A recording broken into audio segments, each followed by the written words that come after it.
नमस्कार साथियों, स्वागत है आपका हमारे YouTube चैनल में। आप छत्तीसगढ़ की किस जगह से हमारे समाचार सुन रहे हैं, कृपया कमेंट बॉक्स में लिखकर हमें ज़रूर बताएं। साथ ही हमारे चैनल को सब्सक्राइब करना ना भूलें। रायपुर से प्रस्तुत हैं छत्तीसगढ़ के प्रादेशिक समाचारों के साथ में रजनी शुक्ला। पहले मुख्य समाचार।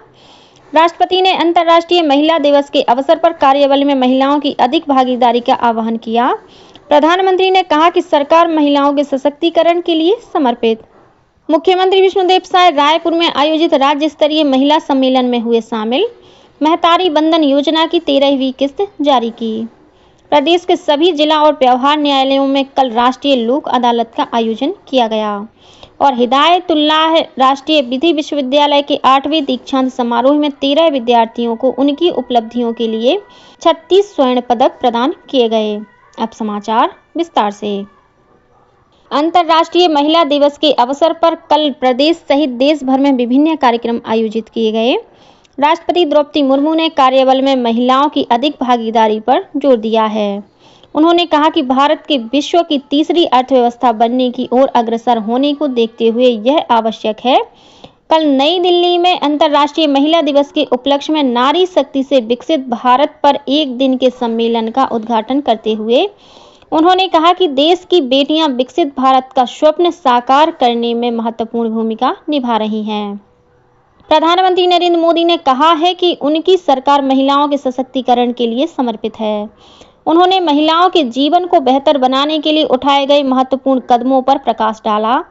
कल अंतर्राष्ट्रीय महिला दिवस के अवसर पर गुजरात के नवसारी में आयोजित लखपति दीदी सम्मेलन को संबोधित करते हुए श्री मोदी ने जोर दिया कि भारत महिला नेतृत्व वाले विकास की दिशा में आगे बढ़ रहा है।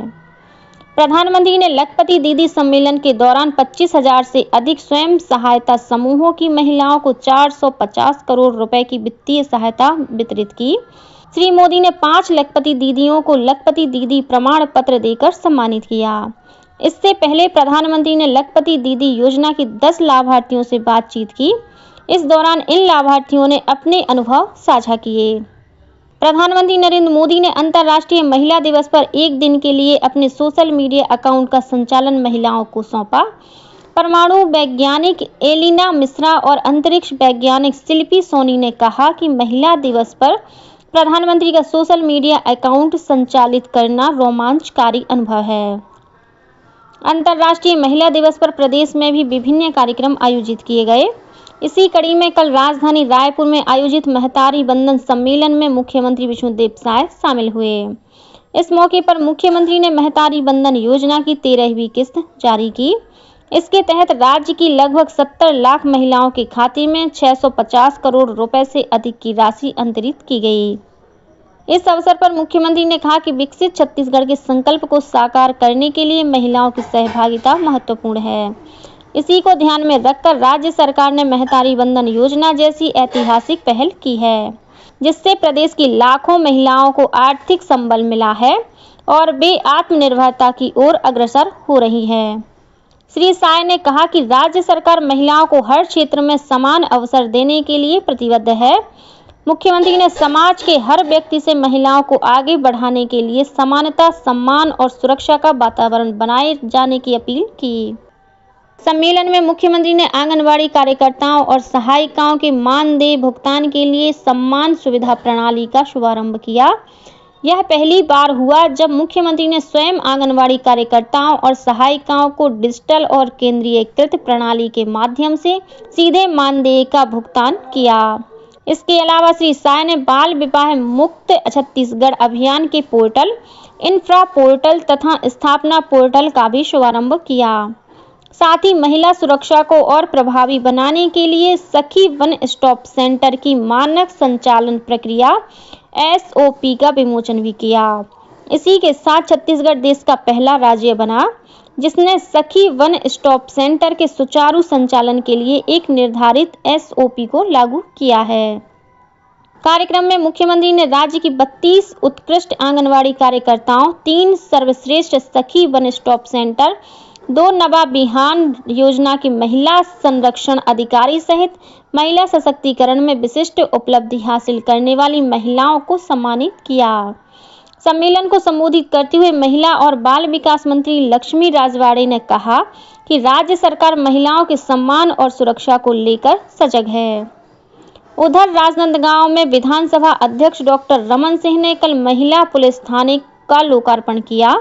इस मौके पर विधानसभा अध्यक्ष ने महिला पुलिस कर्मियों को सशक्त नारी सशक्त समाज के निर्माण के लिए प्रोत्साहन स्वरूप प्रशस्ति पत्र प्रदान कर सम्मानित किया।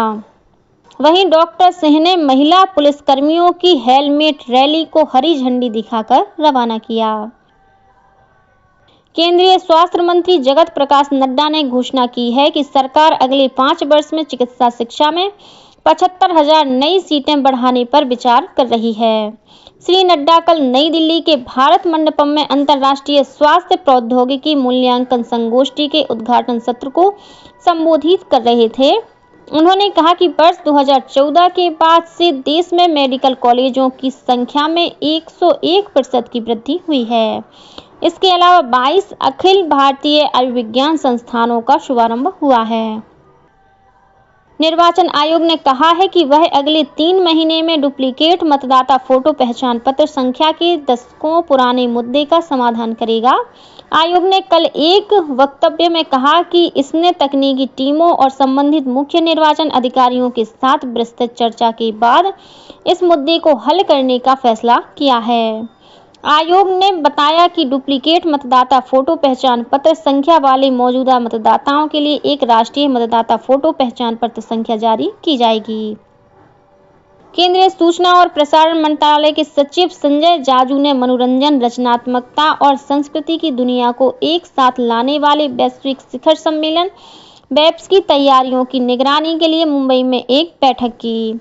इस मौके पर श्री जाजू ने वेब्स के महत्व को रेखांकित करते हुए कहा कि इसका उद्देश्य भारत की आध्यात्मिक विरासत को बढ़ावा देना, देश को वैश्विक सामग्री केंद्र और निर्यातक के रूप में स्थापित करना, भारत की सांस्कृतिक और भाषाई विविधता को संरक्षित करना, भारतीय मीडिया की उपस्थिति को विश्व में विस्तारित करना और प्रमुख अंतर्राष्ट्रीय निवेशों को आकर्षित करना है। केंद्रीय सूचना और प्रसारण मंत्रालय महाराष्ट्र सरकार के सहयोग से 1 से 4 मई तक मुंबई के जियो वर्ल्ड कन्वेंशन सेंटर में इस शिखर सम्मेलन का आयोजन करेगा।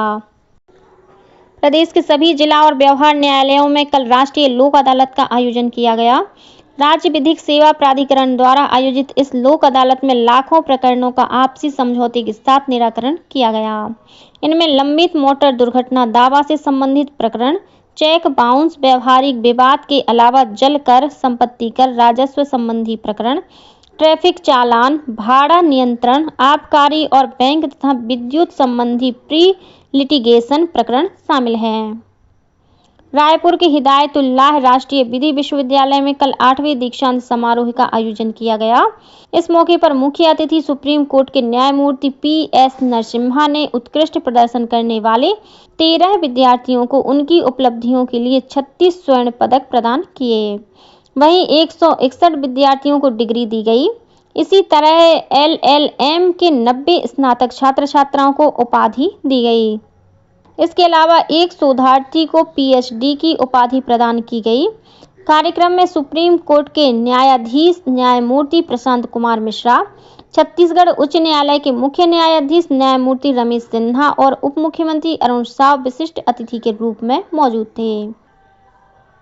मुख्यमंत्री विष्णुदेव साय ने कल स्वर्गीय दिलीप सिंह जूदेव की जयंती के अवसर पर जसपुर जिले के बाजार डांड कुनकुरी में स्थापित स्वर्गीय जूदेव की प्रतिमा पर माल्यार्पण कर उन्हें नमन किया। इस दौरान उन्होंने स्वर्गीय जूदेव के जीवन पर आधारित छायाचित्र प्रदर्शनी का अवलोकन भी किया। वहीं मुख्यमंत्री कुनकुरी के सिलिया टोली में आयोजित स्वास्थ्य परीक्षण शिविर में शामिल हुए।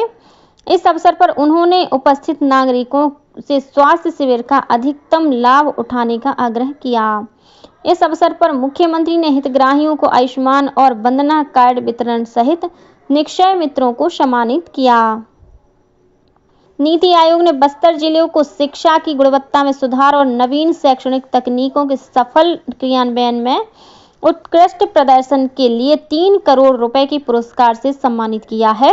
इस उपलब्धि के लिए मुख्यमंत्री विष्णुदेव साय ने बस्तर जिले के अधिकारियों और कर्मचारियों को बधाई दी है। उन्होंने कहा कि विद्यार्थियों की मेहनत, शिक्षकों के समर्पण और सरकार की गुणवत्तापूर्ण शिक्षा व्यवस्था के प्रति प्रतिबद्धता ने जिले को नई ऊंचाइयों तक पहुंचाया है। शासकीय औद्योगिक प्रशिक्षण संस्था ITI कवर्धा में नेशनल अप्रेंटिस प्रमोशन योजना के तहत प्रधानमंत्री राष्ट्रीय प्रशिक्षुता मेला का आयोजन किया जा रहा है। यह मेला कल 10 मार्च सोमवार को शासकीय औद्योगिक प्रशिक्षण संस्था सरोदा बांध रोड, ग्राम तारो खैरबना, कवर्धा में आयोजित होगा। यह मेला ITI उत्तीर्ण युवाओं के लिए सुनहरा अवसर प्रदान कर सकता है। इस मेले में विभिन्न प्रतिष्ठानों को अप्रेंटिसशिप और प्लेसमेंट के लिए आमंत्रित किया गया है। जिले के समस्त शासकीय एवं निजी औद्योगिक प्रशिक्षण संस्थाओं के ITI उत्तीर्ण प्रशिक्षणार्थी अपने समस्त शैक्षणिक एवं आवश्यक प्रमाण पत्रों के साथ उपस्थित होकर इस अवसर का लाभ उठा सकते हैं। और अब कुछ अन्य समाचार संक्षेप में। संसद के बजट सत्र का दूसरा चरण कल सोमवार से शुरू होगा, जो 4 अप्रैल तक चलेगा। इस दौरान कुल 20 बैठकें होंगी। संसद के बजट सत्र का पहला चरण 31 जनवरी से 13 फरवरी तक चला था। बिलासपुर जिला पंचायत में भाजपा समर्पित प्रत्याशी राजेश सूर्यवंशी ने अध्यक्ष पद हासिल कर लिया है। उन्होंने 9 वोटों के अंतर से जीत हासिल की है। सूरजपुर में कल एक तेज रफ्तार वाहन अनियंत्रित होकर पेड़ से टकरा गया। इस हादसे में 2 लोगों की मौके पर ही मौत हो गई। उधर कोरबा जिले के जावली मुख्य मार्ग पर बीती रात हुई एक सड़क दुर्घटना में एक आरक्षक की मौत हो गई। मृतक भूपेंद्र कंवर दीपक थाना में पदस्थ था और कबीरधाम स्थित भौरमदेव सहकारी शक्कर कारखाना ने गन्ना किसानों को 5 करोड़ 22 लाख रुपए का भुगतान जारी कर दिया है। इसी के साथ छत्तीसगढ़ के समाचारों का ये बुलेटिन समाप्त हुआ। नमस्कार।